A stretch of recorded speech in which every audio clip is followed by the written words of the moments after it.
우리 지난주에 홍해의 놀라운 기적의 사건을 우리가 같이 말씀을 나눴습니다. 자, 홍해의 기적을 맛본 이스라엘 백성들은 찬양을 하면서 이제 가나안을 향해서 전진해 나갑니다. 그런데 이제 수르라고 하는 큰 광야가 그들 앞에 나타나게 되죠. 자, 수르의 그 광야 길을 걷습니다. 3일 길을 걸어요. 사실 그 허벌판을 하루 걷기도 힘든데 3일 길을 걷는다는 것은 상당히 힘들었을 것입니다. 근데 여러분, 그런 사막의 그런 광야길을 걷는데 가장 필요한 것이 있다면 무엇일까요? 뭘까요? 물이죠. 당연히 물입니다. 계속 갈증이 나니까 물을 먹어야 되는데, 그런데 그 애굽에서 나오면서 가져온 물도 이제 다 바닥이 났습니다. 그러니까 사흘길을 걸으면서 먹을 물이 없는 것입니다. 그래서 고통 가운데 그렇게 힘들게 그 광야길을 걷고 있는데 오아시스가 나타난 겁니다. 물웅덩이가 나타난 거예요. 야, 이제 살았다 하면서 물웅덩이에 들어가서 물을 그냥 막 마셨어요. 그런데요, 이게 웬일이에요? 입으로 마셨던 물을 다 뱉어버리는 거예요. 왜? 그 물이 써서 먹을 수가 없는 것입니다. 써요. 자, 그 고통 가운데 있었던 그 어려움 가운데 오히려 고통을 더해주는 그러한 일이 되어버린 것입니다. 시원한 물인 줄 알았는데 오히려 더 고통스럽게 만드는 물이 되었다는 것이죠. 이러자 이스라엘 백성들의 본성이 다시 드러나기 시작합니다. 뭐였습니까? 불평, 불만, 원망이 쏟아져 나옵니다.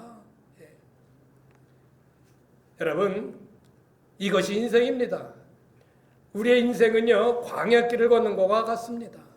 근데 그 광야길을 걷는 그런 인생에 우리가 정말 생수처럼 시원한 일들이 우리 가운데 계속 있으면 좋을 터인데 오히려 그러지 아니하고 힘든 가운데 쓴물을 먹게 되는 그런 경험들이 얼마나 우리 삶 가운데 많이 나타납니까? 여러분이나 저나 인생을 살면서 정말 쓰라린 경험을 안 해본 사람이 어디 있겠습니까? 다 있습니다. 이때 모세는 하나님께 기도를 합니다. 하나님은 모세에게 한 나무를 지시해 주셨습니다. 그리고 그 나무를 꺾어서 그 물에다가 집어넣으라는 겁니다. 그래서 하나님이 지시한 대로 그 나무를 그 물에다가 넣었더니요, 이게 웬일입니까? 쓴물이 먹을 수 있는 단물로 바뀌었다는 겁니다. 쓴물이 단물이 되었다. 그러나 여러분, 오늘 저는 이 물이 왜 쓴물이 됐는지, 그리고 나무를 넣었던 그 나무의 성분이 무엇인지 저는 이것을 여러분에게 말씀드리고자 하는 것이 아닙니다. 물이 쓴 이유나 나무의 성분이 중요한 것이 아니라 결국은 하나님께서 그 물을 단물로 바꿔주셨다는 것입니다. 할렐루야. 그리고 오늘 말씀 끝부분엔 이런 말씀을 하세요. 이 사건 이후에 나는 너희를 치료하는 여호와임이라. 치료하시는 하나님, 여호와 라파.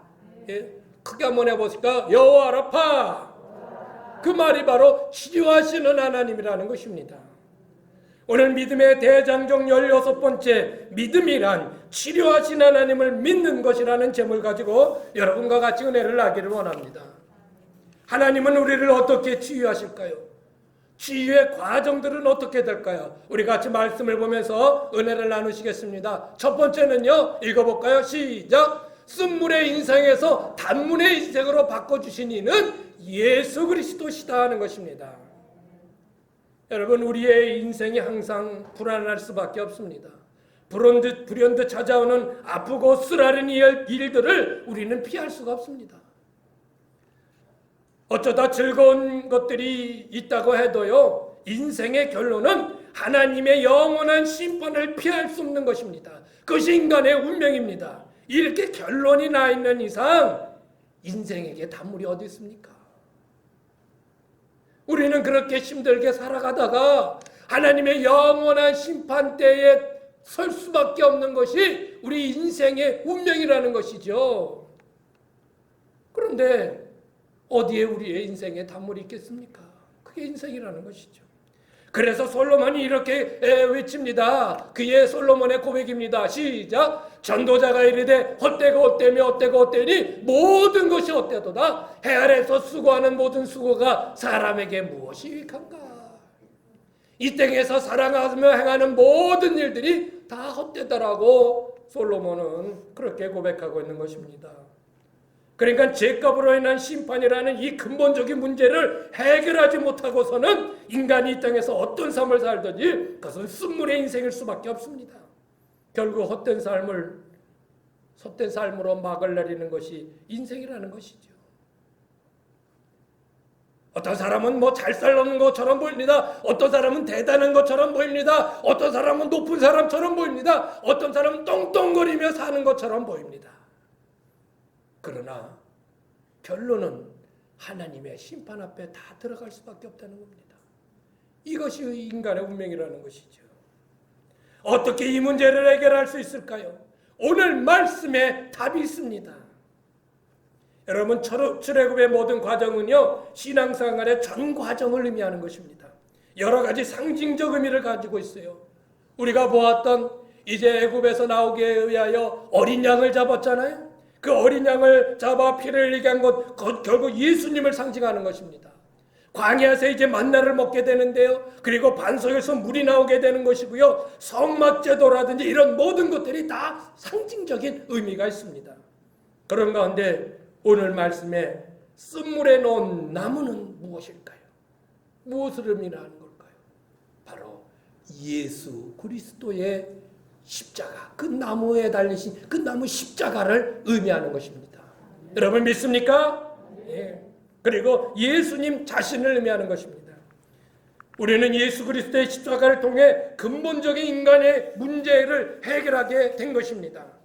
인간 스스로의 힘으로는 도저히 해결할 수 없는 문제를 예수 그리스도의 십자가에 달려 죄값을 치르심으로 해결된 것입니다. 아멘. 광야에서요, 이스라엘 백성들이 너무 힘드니까 또 하나님을 원망하고 불평불만합니다. 그러니까 여러분의 삶에서 그 원망하고 불평불만하는 것은 결코 도움이 되질 않습니다. 원망은요, 한번 따라해보세요. 원망은 원래 망하는 길이다. 그러니까 여러분 원망하지 마세요. 하나님에 대해서 이거 대해서 원망하고 그럴 길 배웠어요. 예. 이때 하나님은 진노하셨어요. 이스라엘 사람들에게 불뱀 떼를 보냅니다. 이 불뱀에 물리면요, 그 말대로 온몸에 불덩어리가 되고 아주 그냥 펄끓는 건 그런 열이 펄펄 끓는 그런 것들이 있게 되고요. 결국은 이제 죽게 되는 것이 바로 이 불뱀이 아주 무서운 불뱀입니다. 모세는 하나님 앞에 기도합니다. 우리 백성들을 살려달라고요. 그랬을 때 하나님께서 모세에게 이제 지시를 합니다. 너희는 노스로 쇠로 뱀을 만들어서 그거를 장대 높은 곳에 걸어두라는 겁니다. 그리고 그것을 사람들이 보게 하라는 거예요. 본 자마다 다 낫게 해주겠다고 하나님 말씀해요. 그래서 모세는 그대로 했습니다. 많은 사람들이 그 장대에 매달린 그 뱀을 보고 이제 그 불뱀에 물린 것에서 치유함을 받습니다. 여러분, 예수님이 바로 요한복음 3장 14절에서 15절 이렇게 말씀하고 있습니다. 같이 한번 읽어보실까요? 시작!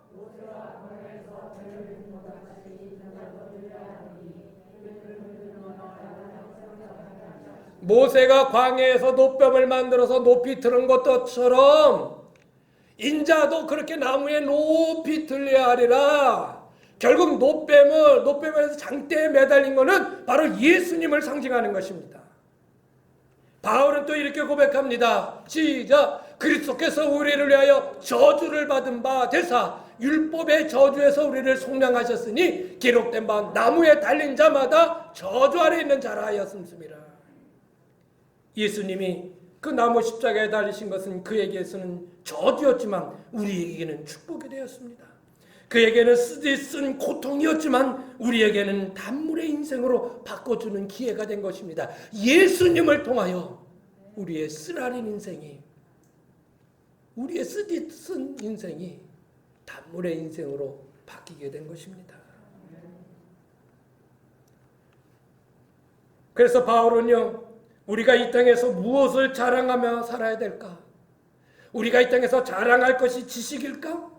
권세일까? 재물일까? 나 잘난 것인가? 아니라는 거예요.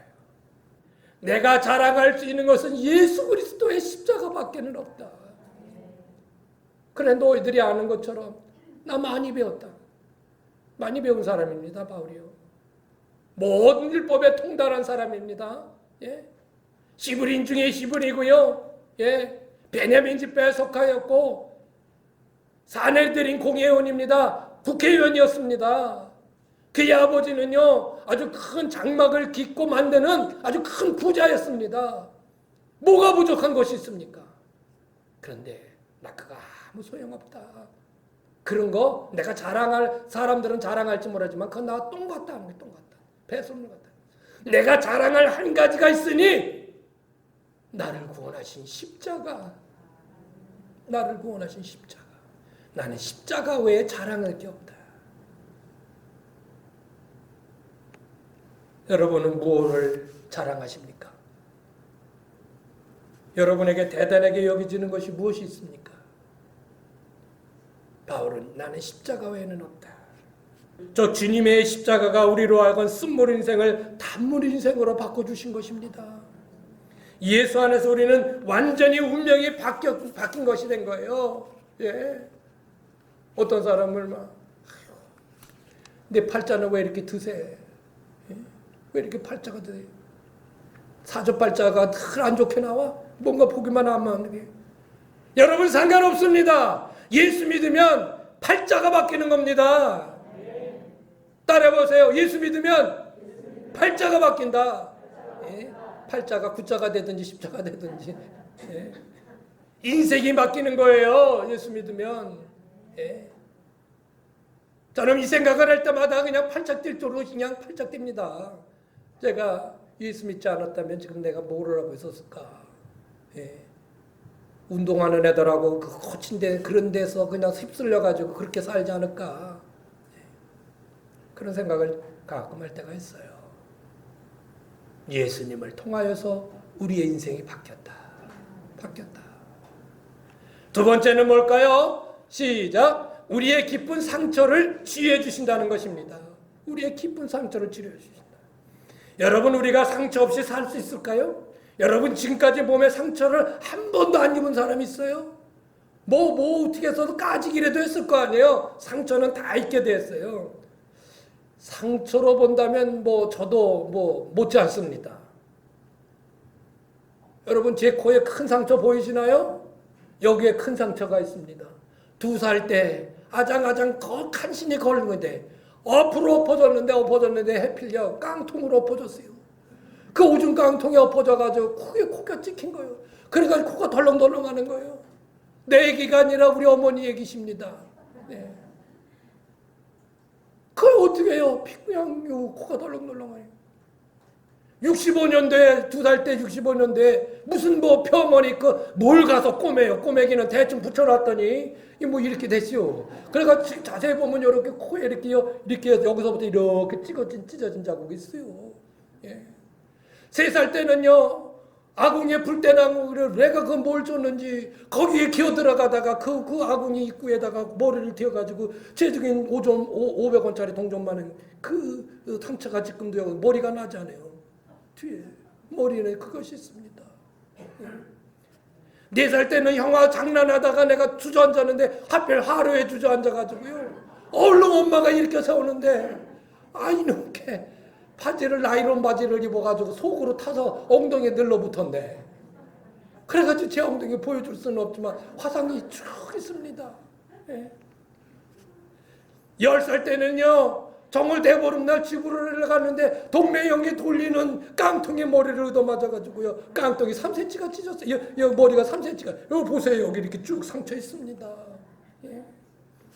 12살 때는요, 한겨울에 뒷동산에서 비닐을 타고 내려오다가 내가 1차로 타고 내려오다가 거기에 나무를 잘라놓은 끝으로 있는 걸 모르고 그냥 떼서 엉덩이가 찢어져 가지고요. 제 엉덩이에 살이 이렇게 팬 자국이 지금도 있습니다.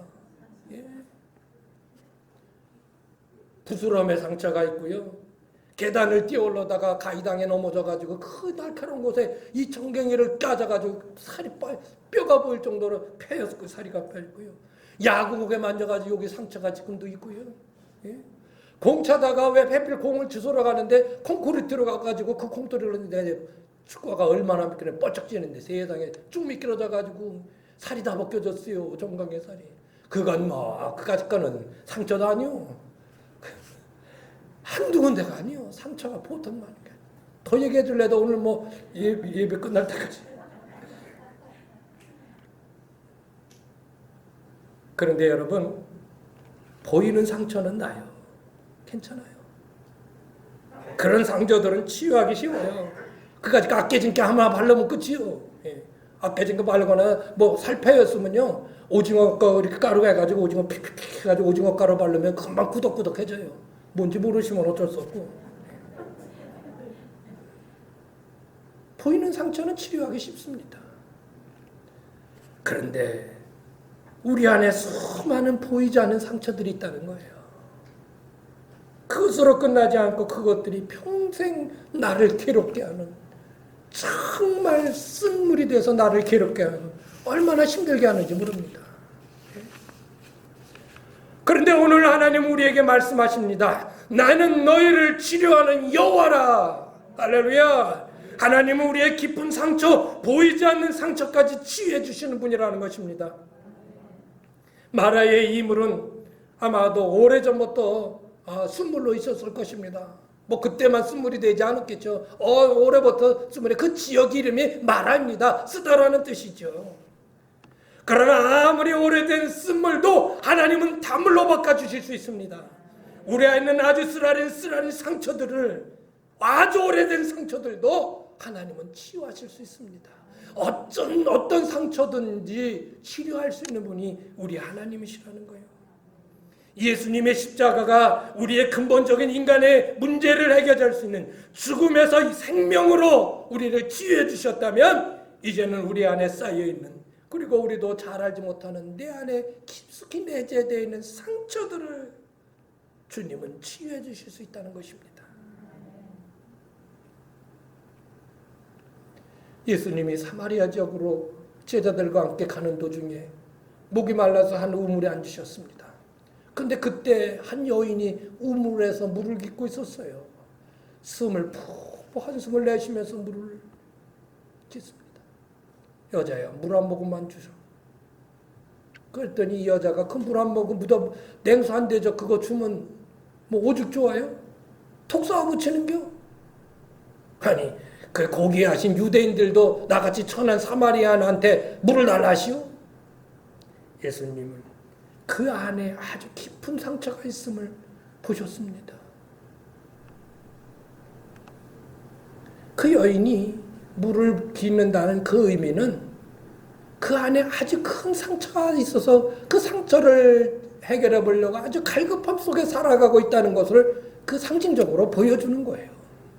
그게 뭐 옛날 얘기는 하지 않겠습니다. 뭐 남편이 뭐 6이나 있는 그런 것들이 있고 여러 가지 있습니다만은 어쨌든 그 안에 아주 깊은 상처가 있음을 예수님은 보셨어요. 예수님이 말씀하십니다. 이 물을 마시면 다시 목마르거니와 내가 주는 물을 마시면 영원히 목마르지 아니하리라. 예수님을 만난 그 여인은 그 마음속에 깊은 상처가 치유받습니다. 그리고 동네로 뛰어갑니다. 예전에는 동네 사람들한테 얼굴도 잘못, 아이고 저런 타락한 여인 하면서 얼굴도 잘 못 내놓는 그런 여인인데 당당히 외칩니다. 네. 내가 메시아를 만났다는 겁니다. 여러분, 우리는 우리의 그 깊은 어떤 상처라도 주님께서는 다 치유해 주실 수 있다는 것입니다. 예수님께서 시돈과 두루 지방으로 가시는 중에 이스라엘 여인이 아닌 이방 여인이 예수님 앞에 나와서 무릎을 꿇고 예수님에게 간구합니다. 이 여인에게도 역시 큰 상처가 있었죠. 이 여인의 상처는 뭘까요? 그의 딸이, 어린 딸이 귀신에 들려가지고 삶을, 제대로 된 인간의 삶을 살지 못하는 거예요. 그것을 보는 어머니의 마음이 얼마나 아프겠습니까, 여러분? 얼마나 아프겠어요. 내 하나 있는 그 딸이 인간답게 살지 못하는 것. 그 앞에서 눈물을 흘리며 예수님께 간구를 합니다. 그랬더니요, 예수님과 그 예수님 주변에 있던 사람들, 예수님의 제자들조차도 이런 여자가, 어디 이방 여자가 저를 가라고 막 괄시를 합니다. 예수님은 다르겠죠? 예수님은 그걸 맞아주시겠죠? 그런데 이게 웬일입니까? 예수님에 대해서 놀라운 말이 납니다. 나는 자녀들이 먹을 떡을 개들에게 줄 수 없다. 그 말은 뭐예요? 그 여인이 라는 거예요. 개라는 거예요, 개. 여러분, 이런 취급을 받으면 뭐 예수는 하나라면 좀 나을 줄 알았는데 하고 뒤돌아가지 않았겠어요? 근데 아니에요. 오히려 그 여인의 입에서 더 놀라운 대답이 나옵니다. 그렇습니다. 맞습니다. 그 자기가 개라는 거예요. 그러나 개들도 주인의 상에서 떨어지는 그 부스러기라도 먹고 살지 않겠습니까? 그냥 그거라도 주세요. 예수님은 그 여자를 보면서 이렇게 말씀하십니다. 여자여, 내 믿음이 크도다. 내 소원대로 되리라. 이제까지 그 여인에게 맺혔던 그 쓰라린 그 상처가 한순간에 치유됩니다. 여러분, 여러분의 상처를 치유해달라고 주님께 간절히 매달리십시오. 다른 데 있지 않습니다. 우리의 모든 세포의 조직까지도 치밀하게 다 하시는 주님이 가장 우리를 잘 치유하실 수 있습니다. 가장 잘 치유할 수 있습니다. 우리 주님은 어떤 상처라도 다 치유해 줄 수 있다. 아멘. 마지막 세 번째는 뭘까요? 시작! 말씀을 따라 살 때 더 이상 상처는 상처가 되어지지 않는다. 왜 어떤 사람에게는 똑같은 일이 상처가 되고 어떤 사람에게는 똑같은 일이 그까이 거 뭐 아무것도 아니요. 그런 사람이 왜 나타나요? 왜 똑같은 일을 둘 다 당했는데 어떤 사람은 상처로 받는 사람이 있는가 하면 그 아무것도 아닌 거로 받을까요? 왜 그럴까요? 오늘 말씀 28절 한번 읽어보실까요? 시작! 너희가 너희 하나님 나 여호와의 말을 들어 순종하고 내가 보기에 의를 행하며 내 계명의 귀를 기울이며 내 모든 규례를 지키면 내가 애굽 사람에게 낸 모든 질병 중 하나라도 너희에게 내리지 아니하리라. 나는 너희를 치료하는 여호와임이라. 아멘. 여러분, 이 질병이라는 것은 우리에게 상처를 주는 수많은 것들을 의미하는 것입니다. 단순히 병, 무슨 질병 이런 것들이 아니라 우리에게 상처를 주는 수많은 것들을 다 질병이라고 포함할 수 있는 것입니다. 우리가 하나님의 말씀에 순종하며 살 때 그런 상처는 더 이상 내게 의미가 없다는 것입니다. 하나님 말씀을 듣고 내가 그 말씀에 따라 순종하며 사는 것은 어떤 상처도 극복할 수 있는 강력한 능력을 소유하게 되는 것입니다. 말씀을 순종하며 사는 것입니다. 말씀을 순종할 때 놀라운 역사가 나타나게 되는 것이죠. 예수님과 예수님의 어머니가 가나의 혼인잔치에 초청을 받았던 그 집은 친척집입니다. 그런데 잔치를 한창 벌이던 중에 그들에게 온 분들에게 대접하는 포도주가 다 떨어져 버렸습니다. 어떻게 하려긴 큰일 났어요. 그런데 예수님의 어머니 마리아가 하인들에게 얘기합니다. 예수님이 말씀하시는 대로 그대로 해라. 그리고 갔습니다. 그 예수님께서 말씀해요. 거기에 돌항아리가 6개가 있는데 물을 가득 채우라는 겁니다. 아니, 지금 포도주가 필요하지 물이 필요한 게 아니에요. 그럼에도 불구하고 그 돌항아리에 물을 채우라는 거예요. 여러분 같으면 채우겠어요? 아니, 지금 포도주가 필요한데요. 하나님의 말씀을 여러분에게 순종하기를 요구할 때 여러분은 아이고 참 그런 것까지 다 해내네. 여러분 그러지 않습니까? 예? 그 아이들은 물을 채웠습니다. 예수님의 말에 순종했어요. 그리고 예수님은 말씀하십니다. 떠다 줘라. 그 물을 떠다 주라는 거예요. 그래가지고 그것까지도 순종해서 물을 떠다 줬습니다. 이게 웬걸? 포도주, 물이 변하여 포도주가 된 것입니다. 뭐가 이렇게 만들었습니까? 순종이라는 겁니다. 베드로가 밤새 고기를 잡지를 못했어요. 그래가지고 새벽녘에 그 무드로 나와가지고 찢어진 그물을 기으면서 한숨을 푹푹 내쉽니다. 그런데 예수님께서 그때 오셔서 베드로에게 얘기합니다. 저 깊은 곳에 가서 그물을 쳐봐라. 베드로가 이런데 뭘 합니다. 우리들이 밤이 새도록 수고하였으되 잡은 것이 없지만은 말씀에 의지하여 내가 그물을 내리리이다. 말씀에 내가 순종가서 내가 그물을 내려보겠습니다. 그리고 가서 그물을 던졌더니 그물이 찢어질 정도로 고기가 많이 잡힙니다. 순종입니다. 말씀의 순종입니다.